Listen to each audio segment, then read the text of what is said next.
Hi guys, today we're reading chapter 5.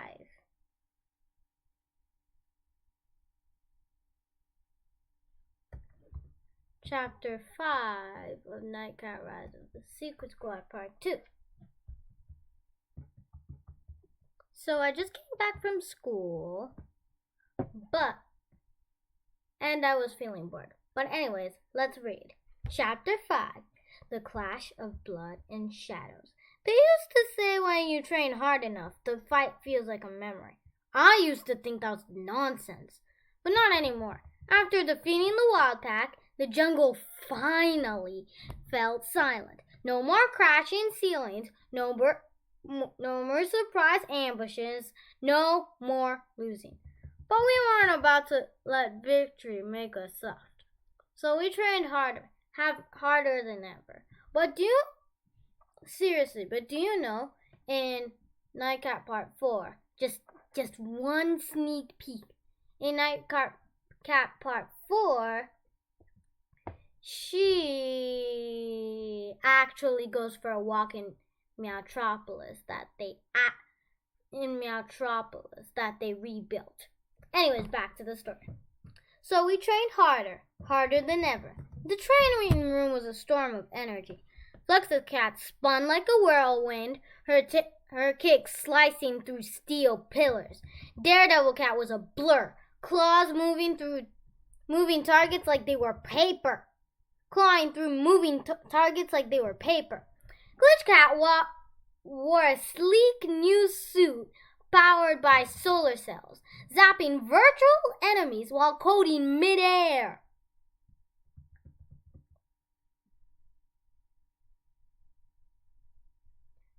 Monkey Cat added flame coils to her staff. To a staff that has sword on it. That has a mini blade on it. Now she trained in a spinning ring of fire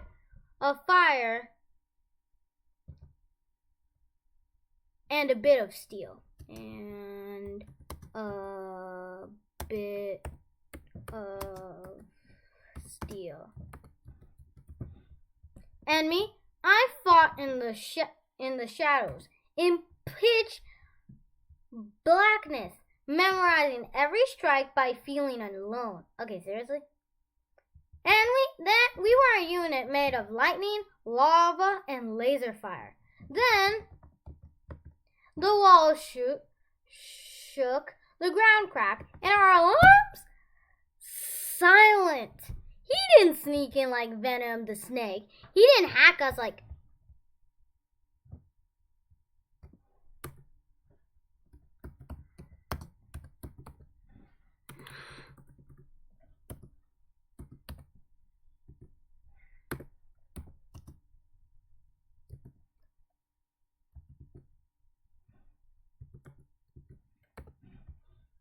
He didn't hack us like Hack Cat. He didn't knock. Okay, but seriously, who knocks? He just burst through the door like it was his own base. A towering shadow in the doorway. A swirl of golden red eyes. No armor and no smoke. No armor and smoke. My uncle, the traitor of Meowtropolis, the one who dropped the asteroid that changed my life forever. Hello, Velvet, he hissed. I growled and raised the storm fire. My name is Nightcat. He didn't hesitate. Neither did we. He raised his claw, a mechanical beast of spinning blades, and charged. He slammed the floor, sending Flex Cat flying across the room. Okay, no, that's bad. She keeps getting a bloody nose. Monkey Cat tried to trip him with her tail, but he grabbed it mid-swing and threw her like a rag doll.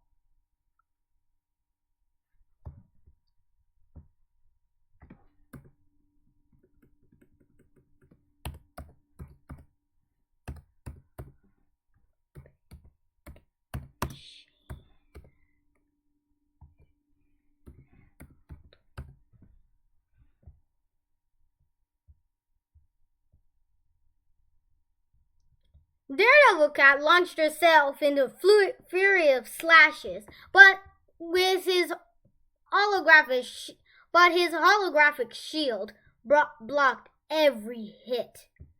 Okay, but seriously, is that right? Okay, good.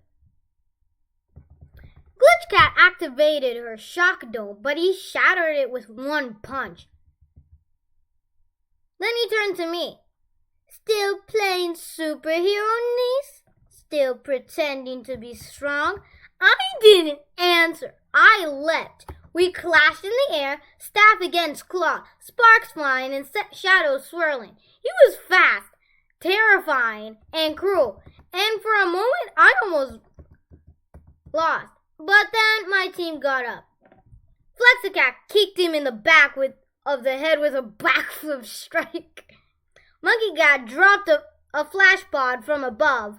Glitch Cat sliced a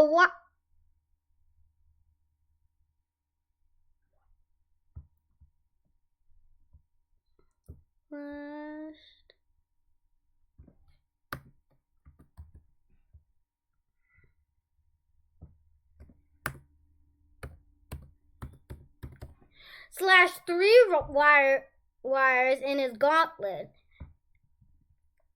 Glitch Cat hacked his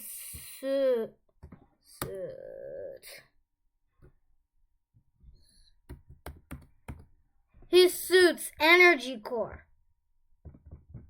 And for me, I drove the storm spire to the ground. Boom! A blast of pure light shot up, powered by our unity, our fury, and our training. He flew back, slammed into a wall, and collapsed in a heap of sparks and smoke.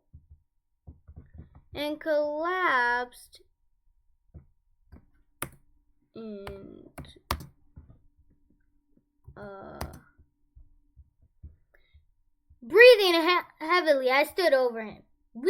You trained villains. We trained as sisters. That's the difference. He growled, then vanished into a puff of shadow. The battle was over, but it wasn't the end. Daredevil Cat limped over and grinned. That was intense. Glitch Cat helped Monkey Cat to her feet. We need to level up again. Flexicat dusted up her paws because next time he's not just visiting. I looked at the glowing storm spire in my paws. No, I said. Next time we bring the fight to him. Chapter 6: The Fire in Our Blood. I always believed I was the first Nightcat. I was wrong. After the attack from my uncle, we knew he was done playing games, and neither were we. That's when Glitch Cat picked up strange energy signals coming from the Whispering Mountain. A signal older than our jungle, older than Meowtropolis, and older than even my parents. So we climbed through icy winds, across broken stone bridges, up paths so steep Monkey Cat has to swing over gorges. At the very top stood an ancient temple made of silver stone and black glass, carving of wildcats lined to the walls, fierce warriors with staffs, claws, and glowing eyes. And at the center of the mountain chamber, she stood, tall, majestic, her fur white as the stars and streaked with flickers of glowing fire. Her eyes pierced like mine, like they know me forever. I've been waiting for you, Velvet, she said with voice soft but stronger than thunder. My name is Night-Eye, your great-grandmother, the first Nightcat. My paws trembled. The original Nightcat? She was real? Alive? Night-Eye stepped forward and touched the storm spire. You carry the flame, but you haven't lit it yet. I didn't know what that meant, but I was about to find out. That night, we didn't sleep. We trained harder than ever. Nightcat didn't teach us how to fight. Great. She taught us how to move like fire, strike like storms. Okay, when did you get here? I was always here. No, you weren't. Yes, I was. Strike like storm, vanish like shadows. She taught Flexicat how to turn her split kick into a spinning spiral that could break stone. She told Daredevil Cat to channel her fury into precision. Every slash timed like a heartbeat.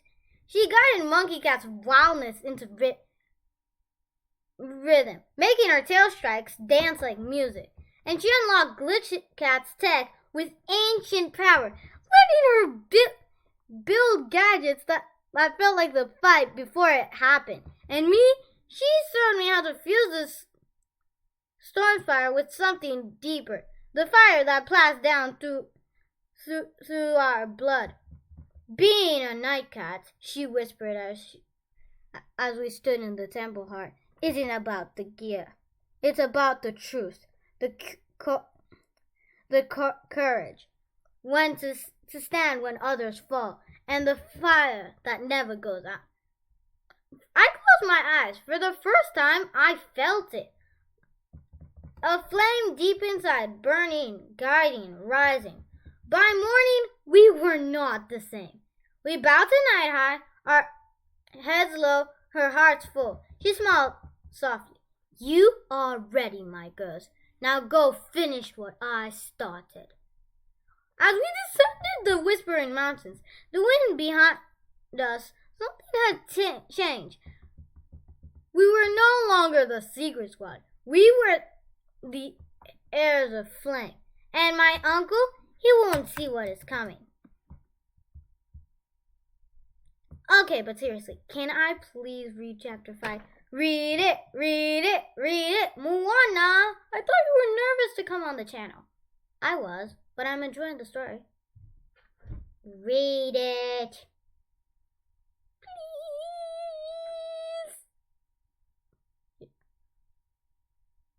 Please. Okay, fine. Okay, but guys, how do you guys feel? Read it. Fine. Chapter 7. The Final Pounce. The storm was here, and we were ready to meet it. After we changed with... I just edited all the names to Night Eye, because I felt it was better than Night Fire. After we trained with Night Eye, everything had changed. Our moves sharper, our instincts faster, our bond unbreakable. Glitch Cat installed fire core power cells into our suit, using energy gifted from the whispering margin. Our claws glowed, our gadgets hummed, and for the first time, we weren't just 6-year-olds. We were warriors of light and shadow, and we had a mission. Objective: infiltrate Black Claw Fortress, my uncle's final base. Secondary objective: defeat him before he activates Project Eclipse, machine designed to block out the sun. Okay, but seriously? And drain all the energy from Metropolis. Optional goal: kick his tail. We approached under the moonlight, hiding in the jungle tree, just as we trained. Stealth mode on. Glitch Cat whispered, pressing her wristband. Our shoots simmered and vanished into the shadow. We moved as one. Monkey Cat swung silently from vine to vine. Flexa Cat cartwheeled across security beams without touching a single one. Not cartwheeled.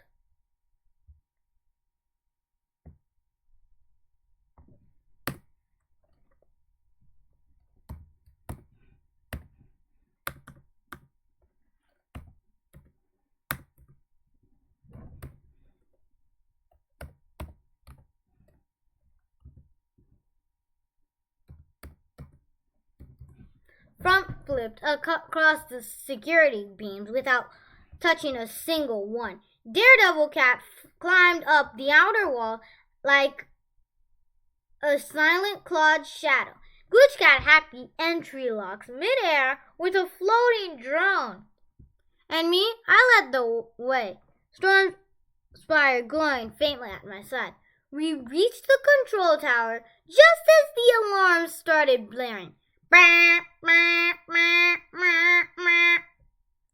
We knew we were here. The walls exploded open, and there he was, my uncle, draped in a cloak of shadows, crowned in obsidian, eyes burning with crimson fury. "You just don't quit," he snarled, "like your parents." My claws flexed. "No," I said, "I'm way worse." Oh, I get it.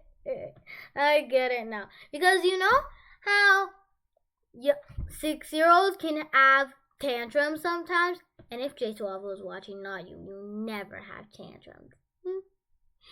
Have 6-year-olds have tantrums sometimes? Oh no. Yeah, they're so bad. Then we attacked. The battle was chaos. He summoned dark energy and launched it across the room. We dodged barely.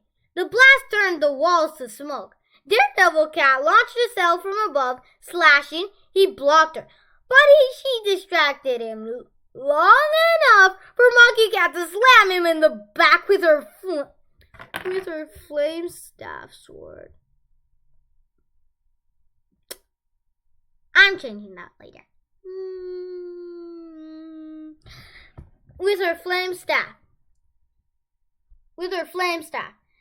Flexicat flew in with a triple spin kick that knocked his helmet sideways. Glitchcat disabled his shield systems with a code bomb. I leapt from behind him and struck him with the Stormfire, now glowing bright blue with fire core energy. We pushed him back, step by step, hit by hit. "You think a bunch of kids can stop me?" I grinned. "Not just kids, we're the Secret Squad." Because actually, real kids, he would have just thrown them across the room and then they'll be crying like, "Yeah, we'll never be superheroes. Let's get out of here. Somebody else would do it better." Except if it was 3-year-olds and then they were starved for days and then they were hallucinating and then they were seeing ice cream. That he looked like ice cream. And then they were fighting for their life. Then they were fighting so hard to get to defeat him. But seriously, that'd be funny. His machines was seconds from activating. He ran to the control room core. "Not this time," Glitchcat shouting, hurling a gadget that locked his boots in place. I sprinted, launched off Flexicat's back, and drove the Stormfire straight into the control panel. Boom! A flash of blinding light exploded through the room. Energy shattered. Darkness crackled. My uncle howled as the machine collapsed, sparking and crumbling. He dropped to one knee. I stood over him. "For my parents, for the Guardians, for us." Then I raised the Stormfire and then paused. Night Eye's voice echoed through in my mind. "The strongest warriors is the one who knows not when to strike." But seriously? Why couldn't you just electrify him?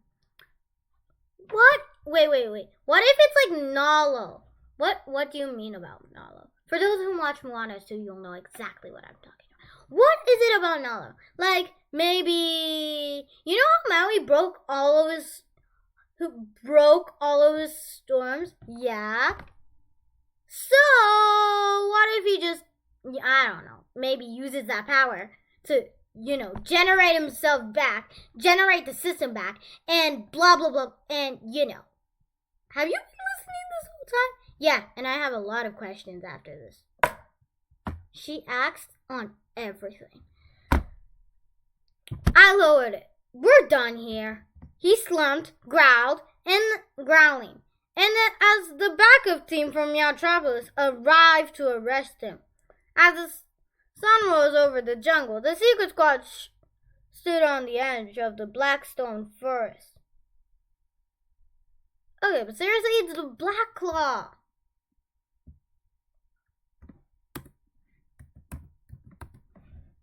Battered but glowing. Victorious. Wait. What?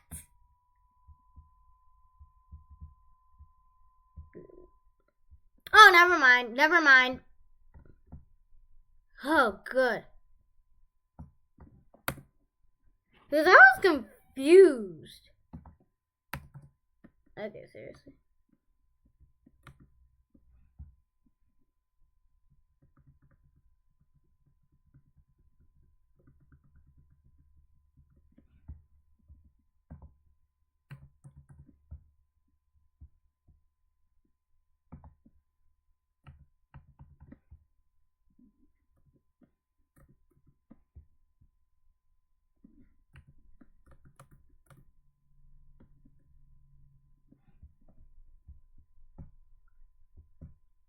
Is it really over?